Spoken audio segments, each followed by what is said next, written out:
사랑하는 형제자매 여러분, 오늘 우리는 하나님의 말씀 속으로 깊이 들어가 우리의 삶을 되돌아보고 영적인 성찰의 시간을 갖고자 합니다. 오늘의 이야기가 여러분의 마음에 깊은 울림과 평안을 가져다 주기를 기도합니다. 말씀을 듣기 전 이 은혜로운 이야기가 더 많은 영혼에게 닿을 수 있도록 좋아요와 공유를 통해 주님의 사랑을 나누는 일에 동참해 주시길 부탁드립니다. 여러분의 작은 실천이 누군가에게는 큰 위로와 희망이 될 수 있습니다. 이 채널을 구독하시면 앞으로도 계속해서 주님의 귀한 말씀을 함께 나눌 수 있습니다. 여러분의 삶에 하나님의 축복이 늘 함께 하시기를 기원합니다. 오늘 우리가 함께 묵상할 말씀은 마태복음 21장 2절에서 9절까지의 말씀입니다. 기독교 신앙에서 매우 중요한 시기인 고난주간이 시작되는 것을 알리는 우리에게 아주 익숙한 본문입니다.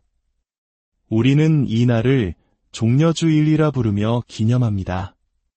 세상의 꽃은 시들고 풀은 마르지만 우리 주님의 말씀은 영원히 살아 숨쉽니다. 자, 이제 마음을 열고 하나님의 음성에 귀 기울여 봅시다. 이르시되 너희는 맞은편 마을로 가라 그리하면 곧 매인 나귀와 나귀 새끼가 함께 있는 것을 보리니 풀어내게로 끌고 오라 만일 누가 무슨 말을 하거든 주가 쓰시겠다 하라 그리하면 즉시 보내리라 하시니 이는 선지자를 통하여 하신 말씀을 이루려 하심이라 일러스되 시온 딸에게 이르기를 내 왕이 내게 임하나니 그는 겸손하여 나귀 곤멍에 매는 짐승의 새끼를 탔도다 하라 하였느니라.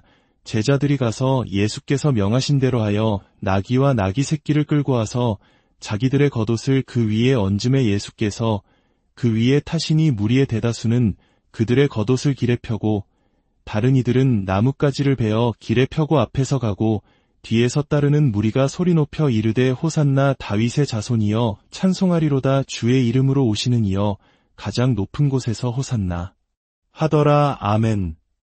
오늘 저는 여러분과 함께 알 넘어서는 믿음이라는 주제로 말씀을 나누고 싶습니다. 아는 것과 믿는 것은 전혀 다른 차원의 이야기입니다. 예수님께서는 제자 도마에게 이렇게 말씀하셨습니다. 너는 나를 본고로 믿느냐 보지 못하고 믿는 자들은 복되도다. 살아계신 하나님의 영이시여 우리가 주님의 말씀을 펼칠 때 우리 각 사람에게 새롭게 임하여 주시옵소서. 이 시간을 통해 행하실 주님의 놀라운 일을 기대하며 감사드립니다. 주님의 임재와 영광 그리고 그 거룩한 기름 부으심이 이곳에 가득하기를 소망합니다. 예수님의 이름으로 기도합니다. 아멘. 놀랍게도 베드로나 야고보, 요한, 바울과 같은 초대교회의 사도들은 오늘날 우리가 기념하는 종려주일이라는 개념을 전혀 알지 못했습니다. 그들에게 그날은 특별한 휴일이나 매년 기념해야 할 행사가 아니었습니다. 예수님께서 승천하신 후 약 400년이 지나서야 비로소 교회는 이 날을 기념하기 시작했습니다. 이 날은 전통적인 유대인들에게 다윗의 자손, 곧 그들의 왕이 오시는 메시아의 징표로 이해되었습니다. 그들에게 왕의 오심은 현실적인 의미를 가졌습니다. 그것은 곧 그들을 억압하던 로마 제국으로부터의 해방을 뜻했기 때문입니다. 우리는 지금 모두 같은 장면을 보고 있지만 서로 다른 관점에서 이 사건을 바라보고 있습니다. 한 무리의 사람들이 같은 사건을 두고 흥분하면서도 전혀 다른 생각을 품을 수 있다는 것은 참으로 놀라운 일입니다. 군중들은 흥분에 휩싸여 있었습니다. 하지만 예수님의 제자들은 달랐습니다. 지도자와 아주 가까이 동행하는 사람들은 다른 이들이 알지 못하는 정보를 접하게 됩니다. 오랫동안 누군가와 함께 전 세계를 여행하다 보면 우리는 단순한 동료를 넘어 가족과 같은 유대감을 형성하게 됩니다. 좋은 시절뿐만 아니라 사랑하는 이의 죽음을 겪거나 병에 걸리거나 곤경에 처했을 때도 함께 길 위에서 시간을 보냅니다. 기쁨과 슬픔, 고난의 순간을 함께 겪으며 서로의 가장 깊은 곳까지 알게 되는 것입니다. 예수님의 제자들은 군중과는 전혀 다른 감정을 느끼고 있었습니다. 왜냐하면 그들은 예수님께서 예루살렘에 죽기 위해 가신다는 사실을 알고 있었기 때문입니다. 도마는 우리도 주와 함께 죽으러 가자라고 말할 정도였습니다. 제자들의 마음속에는 불안감과 비통함이 무겁게 자리 잡고 있었습니다. 이야기의 끝이 어떻게 될지 아무도 몰랐기 때문입니다. 여러분도 혹시 이야기의 결말을 알지 못한 채 어떤 일에 뛰어든 경험이 있으신가요? 머리 위를 맴도는 불길한 예감, 이것이 행복한 결말이 아닐 것이라는 직감 같은 것 말입니다. 제자들은 그런 암담한 심정으로 예루살렘으로 향하고 있었습니다. 예수님께서는 이미 예루살렘으로 가시기로 굳게 결심하셨습니다. 그 길이 자신의 사형 선고서에 서명하는 것과 같다는 것을 아시면서도 말입니다. 제자들은 충성스럽게 그 뒤를 따랐습니다. 그들은 혈루증 앓는 여인을 고치실 때도, 죽은 나사로를 살리실 때도, 손마른 사람을 치유하실 때도 주님과 함께했습니다. 안식일에 밀밭 사이를 지나며 이삭을 잘라 먹을 때도, 바리새인들의 함정을 지혜롭게 피하실 때도 그 곁을 지켰습니다. 물고기 2마리와 빵 5개로 5,000명을 먹이시는 기적의 현장에도 한밤중에 물 위를 걸어오시는 주님을 보고 유령이라며 놀랐던 그 순간에도 함께였습니다. 그들은 모든 상황 속에서 주님과 동행했습니다. 그랬기에 이제 와서 주님을 떠난다는 것은 상상할 수도 없는 일이었습니다. 하지만 진정한 제자도의 시험은 기적을 행하실 때 함께하는 것이 아닙니다. 진짜 시험은 주님께서 사망의 음침한 골짜기를 지나실 때, 겟세마네 동산에서 피땀 흘리며 기도하실 때 그 곁을 지키며 함께 고통을 감내하는 것입니다. 저는 산 정상에 오를 때 저를 따르는 사람들에게 감명받지 않습니다. 깊은 골짜기에서 방황할 때 기꺼이 함께 있어주는 사람에게 진정으로 감동합니다. 바로 그 불안한 여정 속에서 예수님께서는 당신의 신성을 3가지 모습으로 드러내십니다. 바로 선지자, 제사장, 그리고 왕의 모습입니다. 그분은 최후의 만찬을 집전하시기에 충분한 제사장이셨습니다.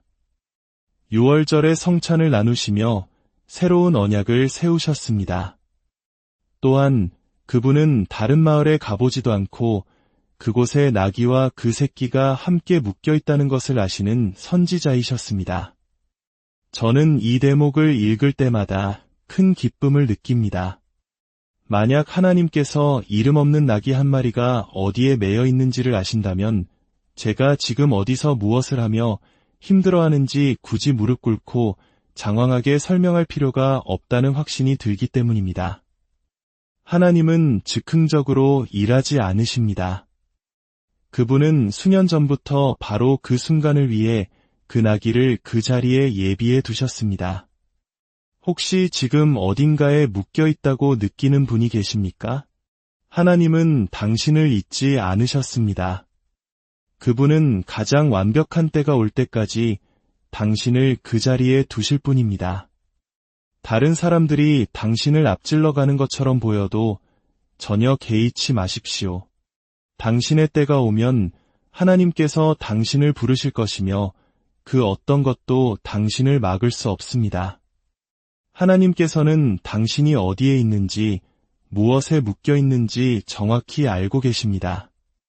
묶여 있는 그 시간조차 하나님의 섭리 안에 있습니다. 주님께서 당신을 풀어주실 때가 되면 지옥의 그 어떤 권세도 당신을 붙잡아 둘 수 없습니다. 만약 당신이 풀려났을 때 주님을 찬양할 것이라면 지금 묶여있는 그 자리에서도 주님을 찬양해야 합니다. 밧줄이 나를 붙들고 있는 것이 아니라 하나님의 거룩한 목적이 나를 붙들고 있기 때문입니다. 때가 되어 무대가 준비되면 지옥이 만든 그 어떤 밧줄도 나를 막지 못할 것입니다. 예수님께서는 죽음을 앞두고 계시면서도 이름 없는 동물 1마리를 생각하고 계셨습니다. 죽음의 길 위에서도 동물을 생각하신 그분이 부활하신 지금 우리를 생각하고 계심은 너무나도 당연한 일입니다. 옆 사람을 보며 말해주세요. 하나님께서 당신을 생각하고 계십니다. 사람이 무엇이기에 주께서 그를 생각하시며 인자가 무엇이기에 주께서 그를 돌보시나이까. 하나님께서 나에 대한 생각으로 가득 차 있다는 사실을 묵상할 때 제 마음은 경외감으로 가득 찹니다. 그리고 마침내 그 주가 끝나기 전 사람들은 예수님의 머리에 가시관을 씌우고 조롱하며 유대인의 왕이라 불렀습니다. 하지만 그들은 몰랐습니다. 그들의 조롱 섞인 외침이야말로 가장 정확한 진실이었다는 것을. 예수님은 진실로 유대인의 왕, 만왕의 왕이셨습니다. 이야기의 시작에서 저를 매료시키는 것은 바로 사람들의 엇갈린 기대입니다. 왜냐하면 기대는 실망을 통제하기 때문입니다. 저는 다른 사람이 제게 하는 행동을 통제할 수 없지만 그 사람에게 무엇을 기대할지는 통제할 수 있습니다. 한 사람의 가능성을 알게 되면 저는 그 가능성에 맞춰 기대를 조절합니다. 그러면 그 사람의 행동에 충격받지 않을 수 있습니다. 높은 기대가 낳는 결과가 바로 실망이기 때문입니다. 오늘 이야기는 바로 이 기대에 관한 것입니다. 사람들은 모두 한 목소리로 외쳤지만 그들의 마음속 기대는 제각각이었습니다. 제자들은 예수님의 명령에 순종하여 나귀를 끌고 왔습니다. 예수님께서는 누가 묻거든 주가 쓰시겠다 하라고 말씀하셨고 그 말은 곧 누군가가 예수님의 여정을 위해 자신이 기르던 소중한 나귀를 기꺼이 내어주었음을 의미합니다.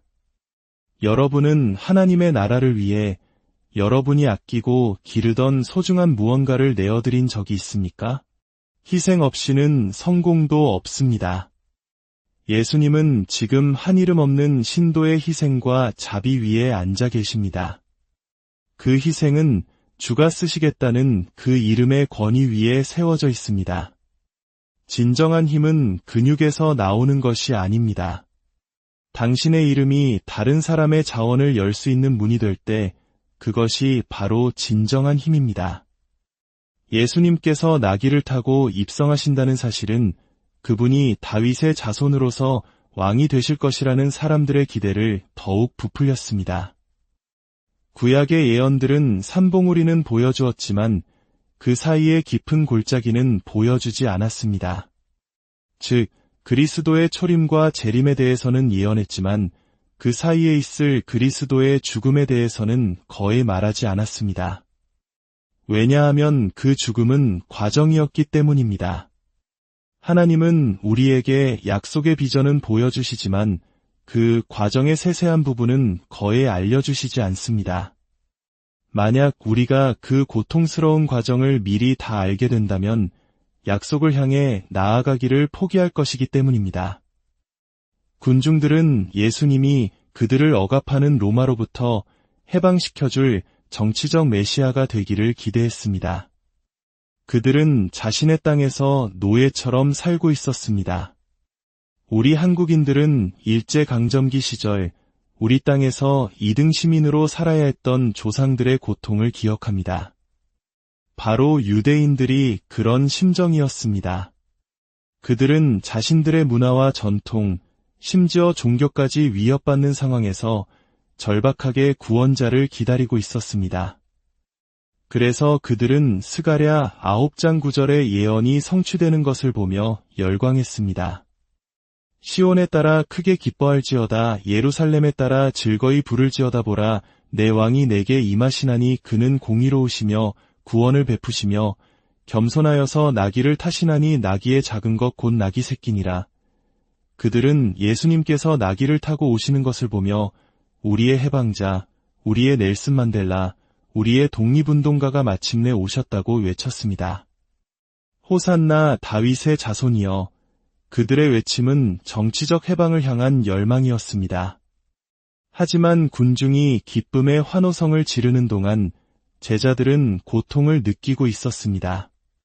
군중은 예수님이 로마를 무찌르러 예루살렘에 가신다고 생각했지만 제자들은 예수님이 죽으러 예루살렘에 가신다는 것을 알고 있었기 때문입니다.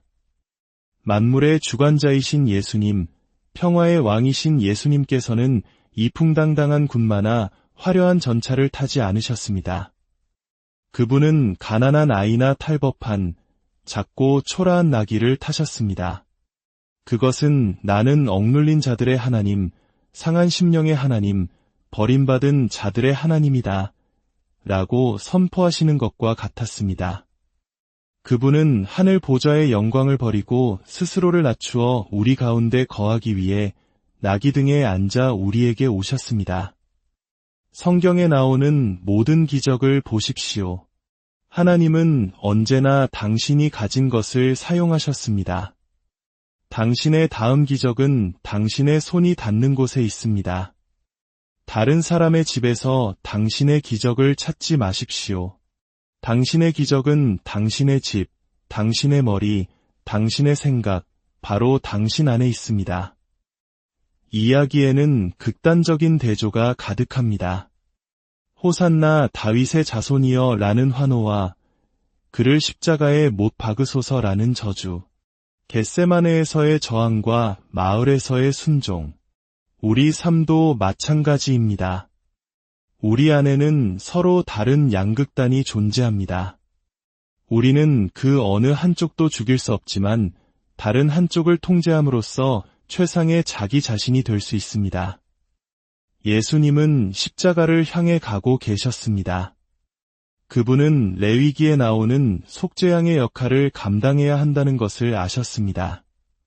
속죄양은 제사장이 백성의 모든 죄를 상징적으로 그에게 지운 뒤 광야로 내보내는 양입니다. 침례 요한이 예수님을 보고 보라 세상 죄를 지고 가는 하나님의 어린 양이로다 라고 외쳤을 때 그는 예수님이 바로 그 어린 양이자 속죄양이심을 증언한 것입니다. 하나님께서 당신의 삶에서 얼마나 많은 죄와 죄책감, 걱정, 절망을 짊어지고 가셨는지 생각해 보십시오. 하나님께서 이미 가져가셨는데 왜 당신은 여전히 그 짐을 지고 있습니까? 내려놓으십시오. 그분께서 이미 모든 것을 십자가에 못 박으셨습니다. 나를 대적하던 모든 저주와 율법 조문들을 십자가에 못 박으셨습니다. 내 안에 계신 이가 세상에 있는 자보다 크십니다. 하나님께서 축복하신 것을 그 누가 저주할 수 있겠습니까? 저는 축복받은 사람입니다. 도시에서도 들에서도 복을 받을 것이며 들어와도 나가도 복을 받을 것입니다.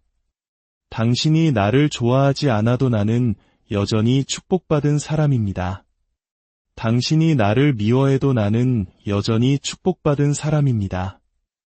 왜냐하면 하나님께서 축복하신 것을 당신이 저주할 수 없기 때문입니다. 그렇습니다. 저는 축복받았습니다. 캐딜락을 타든 낡은 차를 운전하든 저는 축복받았습니다. 1등석에 앉든 버스 뒷자리에 앉든 저는 축복받았습니다. 저를 규정하는 것은 환경이 아닙니다. 제 영혼이, 제 마음이 축복받았습니다. 하지만 비극은 여기서 시작됩니다. 호산나를 외치던 바로 그 사람들이 얼마 지나지 않아 십자가에 못 박으라고 외칩니다. 그들이 한 말보다 누가 그 말을 했는지가 우리에게 더 깊은 상처를 줍니다. 여러분도 믿었던 사람에게 배신당하고 상처받은 경험이 있으신가요? 사람들은 순식간에 변할 수 있습니다. 이 모든 일은 주는 것을 통해 이루어졌습니다. 나귀 주인은 자신의 나귀를 주었고 제자들은 자신의 겉옷을 벗어 나귀 등에 얹었습니다. 그들의 겉옷은 수많은 노동 시간을 들여 만든 소중한 재산이었습니다. 그들은 예수님께서 자신들의 희생 위에 앉으시도록 했습니다. 마지막으로 당신이 무언가 당신에게 대가가 따르는 것을 예수님을 위해 내어드린 적이 언제입니까? 그런데 여기서 놀라운 사실이 하나 있습니다. 예수님께서는 마치 당신의 어머니처럼 나귀를 타고 계십니다. 기억하십니까? 그의 어머니 마리아가 아기 예수를 뱃속에 품고 베들레헴으로 갈 때 그녀 역시 나귀를 타고 있었습니다. 하나님께서 어떻게 우리의 삶을 온전한 원으로 이끄시는지 보십시오. 처음에는 어머니가, 이제는 그 아들이 같은 모습으로 오고 계십니다. 사탄은 나를 죽이려 했지만 나는 다시 돌아왔습니다. 지옥이 나를 삼키려 했지만 나는 다시 일어섰습니다. 사람들의 헌신에는 세 가지 수준이 있었습니다. 첫째는 겉옷을 내어준 이들입니다. 이것은 진정한 희생입니다. 그들은 예수님을 보았을 때 자신들이 가진 가장 소중한 것조차 배설물처럼 여기고 그분의 발 아래 던졌습니다. 그들은 예수님이 자신들을 위해 무엇을 해줄 수 있는지가 아니라 예수님이라는 존재 자체를 사랑했기 때문입니다. 둘째는 종려나무 가지를 잘라 흔든 이들입니다. 이것은 아무런 대가도 치르지 않는 헌신입니다. 그저 손쉽게 구할 수 있는 것을 잘라 흔들며 군중 속에 섞여 분위기를 즐겼을 뿐입니다. 그들의 헌신은 예수님이 왕이 되어 자신들에게 무엇을 해줄 것인가에 대한 기대에 기반한 것이었습니다.